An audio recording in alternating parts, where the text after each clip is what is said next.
সিমইয়ের পায়েস এইভাবে একবার বাড়িতে তৈরি করে দেখতে পারেন, মুখে লেগে থাকবে। খেতে হবে খুবই দুর্দান্ত, ছোট বড় সবাই কিন্তু খুবই পছন্দ করবে। নমস্কার বন্ধুরা, অমৃতা কুকিং চ্যানেলে সবাইকে স্বাগত জানিয়ে আবারও হাজির হয়েছি। তো যে সকল বন্ধুরা ইউটিউব চ্যানেল থেকে দেখছেন তারা প্লিজ চ্যানেলটাকে সাবস্ক্রাইব করে আমার পাশে থাকবেন, আর যারা ফেসবুক থেকে দেখছেন তারা পেজটাকে ফলো করে রাখবেন। আর স্কিপ না করে পুরো রেসিপিটি দেখার অনুরোধ রইল। লাইক দিয়ে ভিডিওটি দেখা শুরু করবেন, আর চলুন রেসিপিটি শেয়ার করা যাক। আর দেখুন সিমইটা আমি নিয়ে চলে এসেছি। তো এখানে কিন্তু পরিমাণ মতো নিয়ে নিয়েছি, মানে আমার যেমন লাগবে তেমন কিন্তু আমি নিয়েছি। আপনারা কিন্তু আপনাদের পরিমাণ মতো নিয়ে নেবেন। তো চলুন সিমইগুলোকে আমি কিভাবে রান্না করছি সেটাই দেখাবো আপনাদের। দেখুন আমি কড়াইয়ে কিন্তু গরম করে নিয়েছি, আর এখানে আমি দুধ নিয়েছি। তো এখানে আছে 500 দুধ আছে। এরপর দেখুন দুধটাকে আমি একটু ভালো মতো করে নাড়াচাড়া করে নিচ্ছি। তো দুধটাকে একটু ফুটিয়ে নিতে হবে খুব ভালো মতো করে, যেহেতু আমি আগে কিন্তু একবার ফুটিয়ে নিয়েছি দুধটাকে। তো আরও কিন্তু আমি ফুটিয়ে ফুটিয়ে একটু ঘন করে নেব। তো এখানে আমি 500 দুধ নিয়েছি, আপনারা কিন্তু বাড়িয়ে কমিয়ে নিতে পারেন। আর এখানে দেখুন আমি শুকনো গুঁড়ো দুধ নিয়েছি, 2 চামচের মতো দিয়ে দিচ্ছি। দুধটা আরও একটু ঘন হবে তার জন্য। তো গুঁড়া দুধটাকে দিয়ে আর একটু নাড়াচাড়া করে নিতে হবে। এতে গুঁড়া দুধটা দিলে দুধটা আরও বেশি ঘনত্ব হয়, আর খেতেও কিন্তু খুবই টেস্টি হয়। আর দেখুন দুধটা কিন্তু খুব ভালো মতো করে ফুটিয়ে নিয়েছি, আর আমি কিন্তু এখানে অনেকবার নাড়াচাড়া করে নিয়েছি। নাড়াচাড়া করে করে কিন্তু আমি জাল দিয়ে নিয়েছি। তো দুধটাকে খুব ভালো মতো করে জাল দিয়ে দিয়ে ফুটিয়ে নিতে হবে, একটু কমিয়ে নিতে হবে আগের তুলনায়। তো এটাকে আমি একটু সাইডে সরিয়ে রেখে দিচ্ছি। তো এখানে দেখুন আমি ফ্রাই প্যান চাপিয়ে নিয়েছি। তো আমি এখানে 2 চামচের মতো দিয়ে দিচ্ছি ঘি। তো বন্ধুরা ঘিটা কিন্তু কম বেশি করে দিয়ে দিবেন। তো আমি এখানে 2 চামচের মতো কিন্তু দিচ্ছি। এটা কিন্তু আমি গোটা কড়াইয়ে ছড়িয়ে নিয়েছি ফ্রাই প্যানে। তো এরপর আমি দিয়ে দিচ্ছি সেই সিমইটাকে। এরপর আমি সিমইটাকে খুব ভালো মতো করে একটু ভেজে নিচ্ছি ঘি দিয়ে।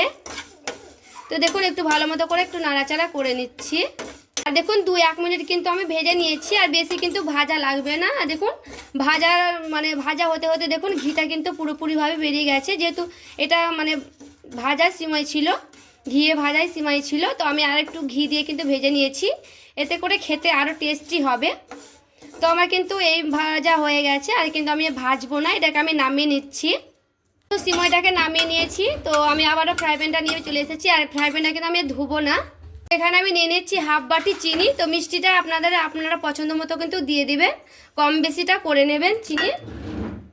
তো চিনিটা কিন্তু আপনারা কম বেশি করে নিতে পারেন।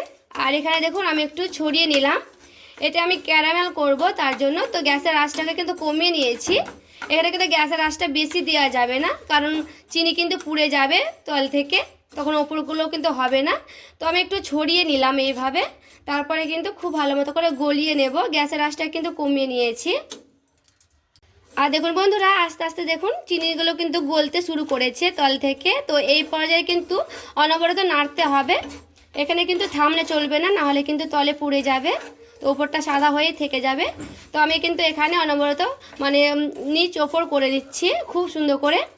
এখানে কিন্তু অনবরত আমি নাড়তেই থাকবো। আর এখানে দেখুন পুরোপুরিভাবে কিন্তু চিনিটা গলে গেছে, দেখে বুঝতে পারছেন। তো এখানে কিন্তু আর থামা চলবে না, আরও কিন্তু অনবরত এইভাবে নাড়তে থাকতে হবে। দেখুন এখানে কিন্তু আমি গ্যাসের আঁচটা কমিয়ে নিয়েছি, কমিয়ে কমিয়ে কিন্তু খুব ভালো মতো করে আরও কিন্তু চিনিটাকে গলিয়ে নিচ্ছি, এতে করে ক্যারামেলটা খুব ভালো হয়।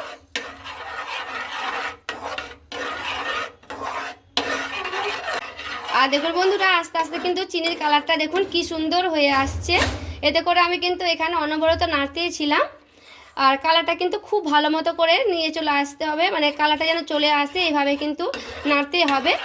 আর বেশি কিন্তু পোড়ানো যাবে না, নাহলে কিন্তু অতিরিক্ত কালো হয়ে গেলে তখন তেতো হয়ে যাবে। তো এখানে কিন্তু কালারটা হয়ে গেছে, আর দেখে বুঝতে পারছেন দেখুন কি সুন্দর একটা কালার চলে এসেছে। আর কিন্তু এখানে আমি আর নাড়াচাড়া করব না। তো আমি কিন্তু গ্যাসের আঁচটাকে হালকা করে কমিয়ে নিয়েছি, আর বেশি কিন্তু আর নাড়াচাড়া করলে কিন্তু তেতো হয়ে যাবে। তো এখানে আমি অল্প অল্প করে দিয়ে দিচ্ছি দুধ। তো দুধটা দিয়ে কিন্তু খুব সুন্দর করে নাড়তে থাকতে হবে, থামলে চলবে না। দেখুন দুধটা দিয়ে আমি কিন্তু খুব সুন্দর করে নাড়াচাড়া করে নিচ্ছি। দুধটাকে দিয়ে কিন্তু চিনিটাকে দিয়ে এইভাবে নাড়াচাড়া করে নিতে হবে।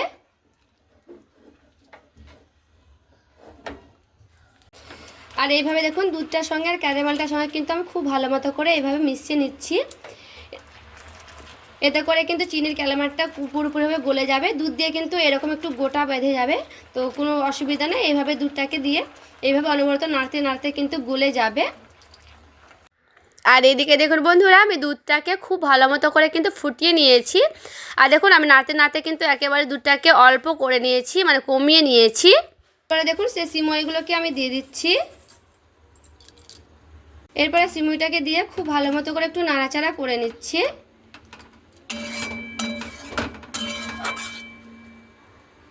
এখানে দেখুন সিমইটাকে দিয়ে একটু ভালো মতো করে কিন্তু ফুটিয়ে নিতে হবে।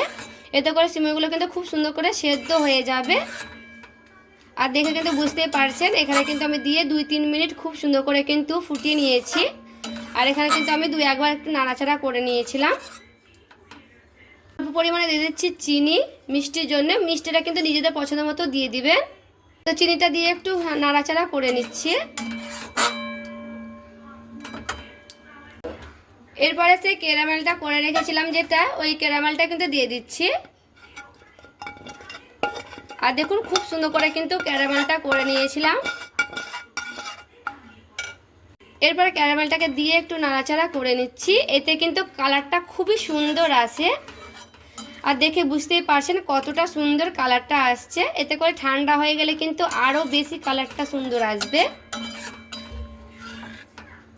আর দেখুন এখানে কিন্তু আমি অনেকবার কিন্তু খুব সুন্দর করে নাড়াচাড়া করে নিচ্ছি। আর দেখে বুঝতে পারছেন, তো আমি একটু ক্যারামেলটা দিয়েও ফুটিয়ে নিলাম খুব ভালো মতো করে।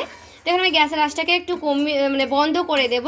গ্যাসের আঁচটা বন্ধ করে নিয়ে তারপরে আবারও দেখাচ্ছি। আর দেখুন বন্ধুরা, আমি কিন্তু কড়াই থেকে নামিয়ে নিয়ে চলে এসেছি। আর দেখতে দেখুন কতটা সুন্দর লাগছে। আর দেখুন বন্ধুরা কালারটাও খুব সুন্দর এসেছে। আর এটা কিন্তু আমি নামিয়ে নিয়ে চলে এসেছি। আর একটু গরম আছে। এটা সিমই পায়েসটা কিন্তু পুরোপুরিভাবে ঠান্ডা করে নেবেন, তারপরে কিন্তু ফ্রিজে রেখে দেবেন আধা ঘন্টার মতো। দেখুন দেখতে কতটা লোভনীয় হয়েছে। এইভাবে কিন্তু একবার এই সিমই পায়েস রান্না করে দেখতে পারেন। আর ক্যারামেলটা দেখুন কি সুন্দর হয়েছে কালারটা।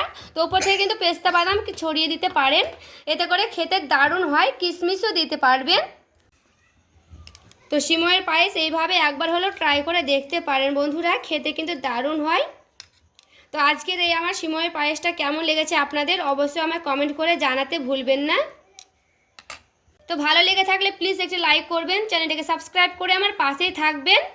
তো দেখা হচ্ছে আরও একটি রেসিপির সঙ্গে। সবাই ভালো থাকবেন, সুস্থ থাকবেন।